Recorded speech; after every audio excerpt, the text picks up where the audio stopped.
You were on The View recently. Yeah, it was crazy. Yeah. But it's been, I mean, that's when I was introduced, but there's so many iterations of Tanya in this business and the parts people don't see. I would love to give you the platform to just catch us up. Wow. Well, thank you. Thank you. Thank you for the applause. It's a great story. I mean, I made it a heart story. Okay. And I made it a heart story because I came straight from the choir stand to New York City and I didn't know who I was. Yeah. Okay. And I think that is the part that when people say, well, where has she been? I spent literally came out of high school. I got signed in high school. They called me at my high school. I was on a show called Big Break. They called me and they were like, we want you. And I immediately went and signed with the guy who was the husband for Melba Moore. So my mentor was Melba Moore. You know, you just met her this year. Yeah, Melba Moore and Stacey Lattisaw. I used to braid her hair. What? Johnny Gill. These were people I grew up around. Genuine. They were in my living room dancing. You know what I mean? So this is how I grew up. Not Genuine dancing in the living room. I mean, yeah, pre-pony. Elgin. You know, Elgin. You know, right. Tank. All of us are from Darrell. All of us are from the Washington D.C. area. So these are the people I saw and I watched growing up.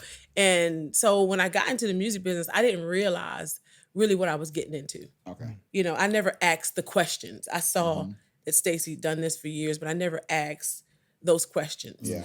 How hard it's going to be, and you know, with the guys and the visibility and all that stuff. So I went through a really hard time of just really trying to find who Tanya was. You know, I knew my style, I had a little short hair and I could sing and I just loved music. I was a triple threat type of girl. You know, I loved singing, dancing and acting. So that was my world. And once I got the success of it all and I was on a tour bus and I'm away from my family and I'm away from all the things that are familiar to me, it got real dark. Real dark, real quick. And so I just, after signing with Puffy, I went from Polydor, had some success. And then after that, I went and signed to Bad Boy. I stopped and I was like, I don't really want to do this anymore. I don't want to do it this way anymore. I like all kinds of music. I like all kinds of things. And I don't want to be put into a box of having to do R&B music. And so I walked away. And I walked away to find myself, literally, spiritually, never thinking, you know, I would hear all kinds of stuff. Oh, she fell off or she's has been. I never let that stuff get into my head. I knew that there was work to do. And I knew that God had a pact with me and I had a pact with him. And his pact was, if you get yourself together, I got something on it. Your latter days will be greater. I remember that was what I had. I had a towel and I wrote it on my towel, and I still have it. And so, this was almost 20-something years ago. That was there. And so I went through therapy. I had 2 suicide attempts, you know, didn't work out in Dallas. I was like, darn, it didn't work out. You know, it didn't work out. You know, I'm still here. And so, but laying there, I remember clearly hearing this voice say, if you can get out of this, I got you. And so I became a worship leader through that time. I was teaching people worship. I learned how to pray. I learned who I was as a human being first and not as an artist, because people would see you and you became the artist. You didn't become the person. You're not really Tanya. You're not really Tanya. And even though I had a great childhood and my parents did their part, I didn't know who I was in the scope of this. You know, I became something that I didn't like. So when I walked away, I was like, that's it. I don't want to do it anymore. I left everything. I was homeless in the process of all that, but I just knew. And fast forward to how I got here. In 2010, my light has gone is probably as low as it can go. I was like, that's it. I'm just going to be a worship leader, collect my little check, and they paying me for my insurance. Child, I'm good, you know. I'm raising my son at the time. He graduated from high school. And so I met Michael, and it was like somebody had taken the plug and just plugged it into a wall.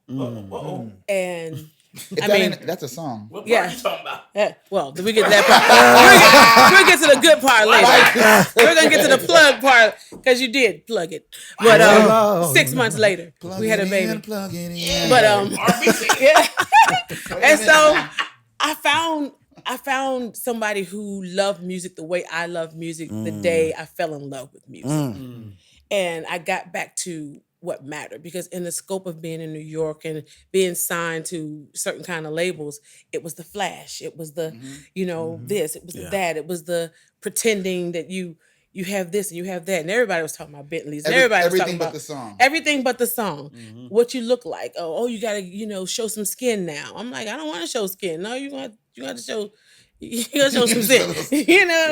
Whitney Houston days are fading out, and I'm like, no, it's about the voice. So I walked away from that, and I met Michael, and still wasn't really looking at like, if we're gonna do music again. I just saw his talent, and I was like, he's amazing. And my brother at the time wanted to sing, so he and I were working on a duo. My brother was an incredible singer, and we were doing a duo thing together. Not for me, I was doing it for my for my brother, and my brother couldn't make the rehearsals.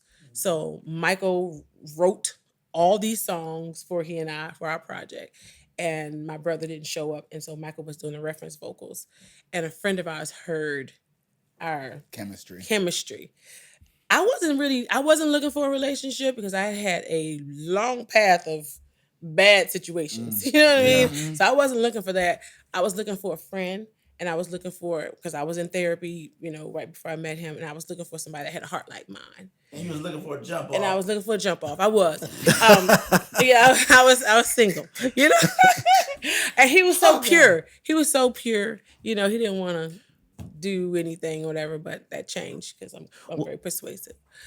She's like, but I won him over. In your opinion, what is that one thing that makes the two of you work, professionally and personally? Like, we love hard, and we fight hard, and we do everything with passion, everything that we have. But the one thing that makes us work is God and our faith. Love it. That in itself is what is the glue for us, and how we love everybody. Like I watched how, like I said again, I'm quiet. I watched how he loved everything, and I was like, well, he can love me like that because he loves everything. You know what I mean? He loves everything like he loves me. And most people would say it's, me and him against the world. It wasn't that. It was like he loved the world the same way he was loving me, and he wanted to see people. Y'all just be talking in song lyrics. Really? I mean, it just flows. I don't understand, Yeah. And I know because I was there where I would love people. People say, well, you got to love them more than they love you. It's not like that with us. We love each other the same. There is no fear on who's going to love each other less or more. Yeah. It's, we fall in love. And when I realized that there were moments in our relationship where he wasn't ready to go all the way there, I'm like, well, I'm not jumping off this building by myself. Yeah. We're going to hold hands and jump off together, And so that's what we do. Everything we do, whether it's our mental health, whether it's our health, whether it's our depression, whatever it is we are going through at the time, we hold each other's hands and we jump together. Okay, so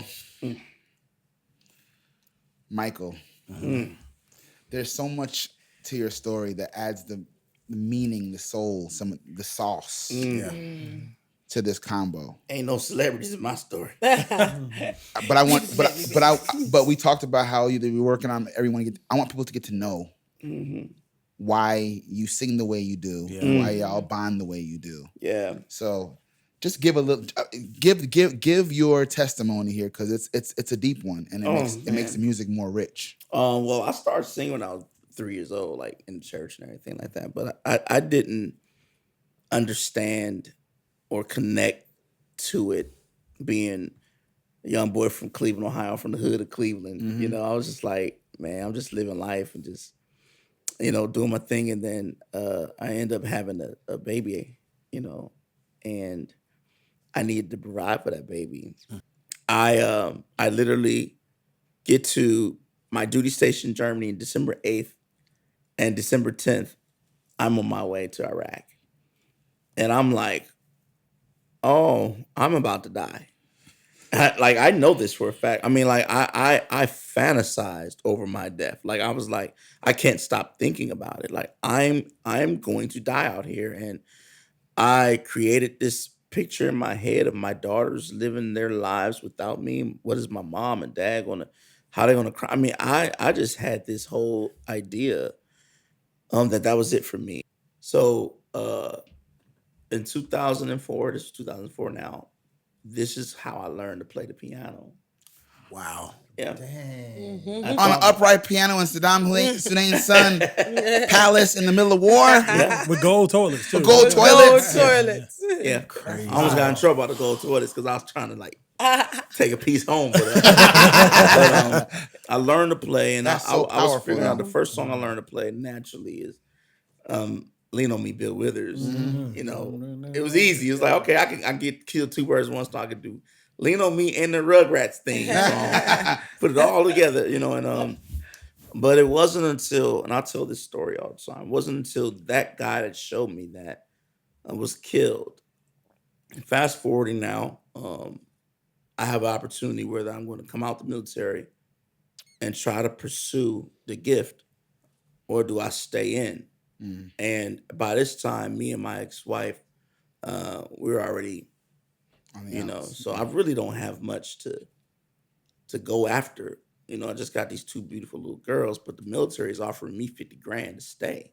And that's more money I ever seen in my life. And I was like, 50 grand to stay. I leave. And I would have, then that was 2007. I would have 3 of the hardest years of my life after leaving the military. I was so alone, no family, no nothing. I mean, my mom and dad, they were going through their own thing, just trying to survive. And my daughters, I was homeless. You know, I became a homeless vet. I couldn't get a job. Nobody wanted to hire a guy that just came home from the military, especially a guy that looked like me. Once they found out I went to war, they were like, "Oh nah, you know, he could have a twitch, and you know, we rather hire this ex-con because if he mess up, we send him to jail. You mess up, you know, what can we say? You fought for our country." Right. Darkness, just dark, and at the same time, I got dreams. You know, the war, and I'm waking up thinking I'm dead, and I'm not. And I mean, I'm. This is the dark period, and finally, I'm tired of living this way, and I go to try to reenlist. And lo and behold, who's in charge of the reenlistment process? Same. Same. What are the odds? I left this joker in Germany. He done made it all the way to Baltimore, where I'm at, Right. and he's in charge. And he's like, "Trotter, what are you doing?" I'm like, "Hey, you said go try to make it. I tried, didn't make it. I'm a lifer. I need to sign back up." He's like, "We got a problem. You can't do that." I said, "Why?" He's like, "Because you ain't try hard enough." Wrote me a check for $7,000, told me to leave. I was pissed, but I went and cashed the $7,000. I to this day, I can't even tell you where that $7,000 went. I don't even know. I mean, I remember staying in a couple of hotels for a little bit, but you know, no one was still giving me an apartment. I was still sleeping on homeboys' couches and everything. And my daughters, I'm still lying to them. Like, "Hey, we're gonna go. This house is ours. Next time we're gonna go hang." You know, and it's just, you know, they're babies, so it's easier to know, "Okay, we're just gonna have fun right now. No more questions." You know what I mean? That kind of thing. But 2010 fast forward, you know, I decided to try to do a little CD. I had a friend, Chris Newday, and I did a little CD and sent it to the Tanya Blunt Midday Show. She had a little radio show and Blog Talk Radio, and the lady who had sent it to her told me that Tanya Blunt is playing your song. I'm like, Tanya Blunt, the Tanya Blunt. I'm like, oh snap! I think I'm about to make it. You know, I'm like, Tanya Blunt playing my song. They tell me it's Blog Talk Radio, but still, you know, I'm like, hey, whatever. And then they hit me up and was like, hey, Tanya and Diane Gray wants to book you to sing for their back to school drive. They're looking for talent. So that's how Tanya and I met, August 28th, 4:10. 2010 at 4:10 p.m. Yes. And you know, Tanya asked me had I written those songs, and you know, we told you the story, and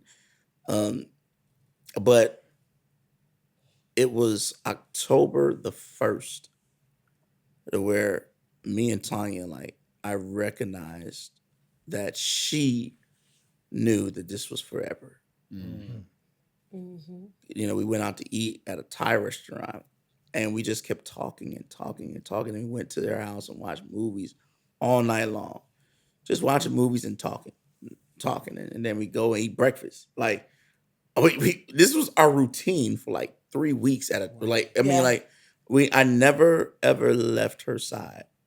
There was one time Tanya went to Switzerland, and we both got sick because we were apart. Yeah. I was like, "Well, you need to come home." It's just like they're like, "Tanya, we're throwing up too." I'm like, "Oh, wow, this is ridiculous." But we struggled together. We went from me and Tanya lived in 20 different places in 1 year. 20? Wow. 20. Yeah. She was in like this state of recovery. Yeah. She was discovering things in me I hadn't discovered yet, which was PTSD. One of the July 4ths, Detroit, good old Detroit, they had some stuff that sound very close to the war. Yeah. And I was like, oh, hell no. I was like, duh. I'm calling out commands. And Tanya, when it was all over, her and my daughter's just sitting there looking at me. And Tanya's like, oh, we need to talk. Because I never even told her I went to the military. I didn't know. 3 years we were married. You didn't know at all? Nope. No. Because I felt like it was embarrassing. See, I served under President Bush. When I came home, I came in my uniform, there was things being thrown at me in Baltimore and in the airport because they're like, y'all are killers. And I mean, there was things. Yeah, controversial. Yeah. Yeah. And President Bush, you know, this was a tough presidency. So, you know, but we serve at the pleasure of the president. So it's like our country don't understand, like, listen, I'm just following orders, you know. And so I learned quickly, okay, you can't tell people you served because, you know, you're going to get in a fight. And you can't fight out here, bro. You're going to jail. So I had just gotten the practice of just not telling anybody, you know, we'll start right here. This is our history. Me and you. I'm Mike, and this is what it is. And so, but when Tanya sat me down, looked me in my eyes, she was like, okay, you need to tell me what's up.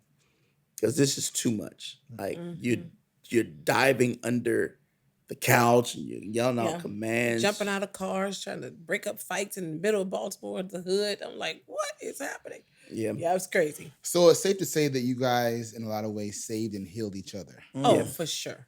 Yeah. I didn't realize it was that Yeah. immediate. Yeah. Immediately. Tanya was by my bedside. I was in Perry Point. I mean, people don't understand when I say I have PTSD. I'm medically retired from the military Yeah.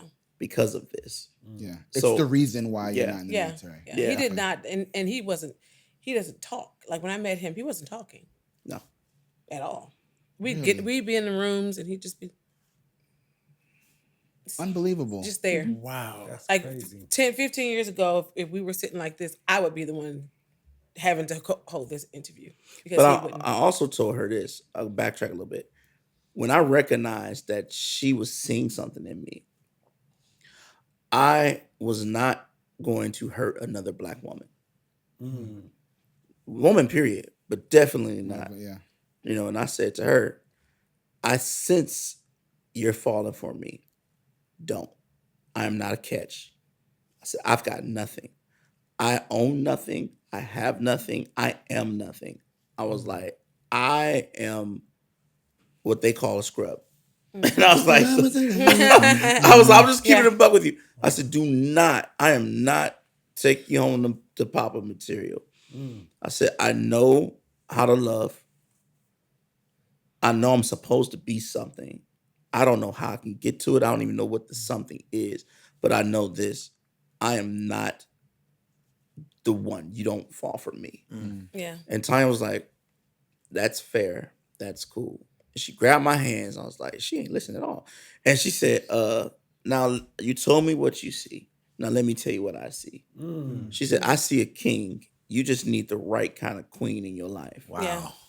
And I sat there and I just started peeing out the eyeballs. He sure I did. mean, I was like, oh my God, here we go. And he had no game. I think when women are like, oh my God, he had nothing. How could you fall in love with the guy who had nothing? Well, what he had was the truth. The truth. He had honesty, and I could live with that. because I'd had all the. You can build on that. I could build on. That's a solid house right there. Everything else was sink and sand because it was lies in other situations, you know. But he was solid. We sound crazy.